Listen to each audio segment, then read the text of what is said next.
नेत्याचा फोटो आणि ते महागडं बॅनर वाचवण्यासाठी एका गरीबाच्या पोराला मृत्यूच्या खाईत ढकललं गेलं।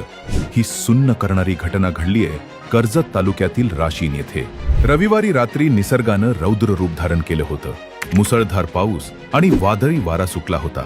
अशातच एका चौकात उभे असलेले उपसभापती प्राध्यापक राम शिंदे यांच्या फोटोचे अनधिकृत लोखंडी होर्डिंग वादळात फाटू नये म्हणून 24 वर्षाच्या अमित सुकाळे या गरीबाच्या पोराला वर जा आणि बॅनरला छिद्र पाड, म्हणजे वारा आरपार जाईल आणि फ्लेक्स फाटणार नाही, अशी जीवघेणी सूचना त्याला दिली गेली। अमित होर्डिंगवर चढला आणि छिद्र पाडू लागला। बेकायदेशीर आणि कमकुवत पाया असलेलं ते लोखंडी स्ट्रक्चर वादळाचा वेग सहन करू शकलं नाही। ते थेट रस्त्यावर कोसळलं आणि होर्डिंगसह अमितही प्रचंड उंचीवरून खाली पडला आणि या भीषण अपघातात त्याचा जागीच दुर्दैवी मृत्यू झाला। एका बॅनरसाठी एका आईचा तरुण मुलगा रक्ताच्या थारोळ्यात पडला। पोलिसात गुन्हा तर दाखल झालाय, पण अमितचा जीव परत येणार का? पण मित्रांनो, ही काही पहिलीच वेळ नाही।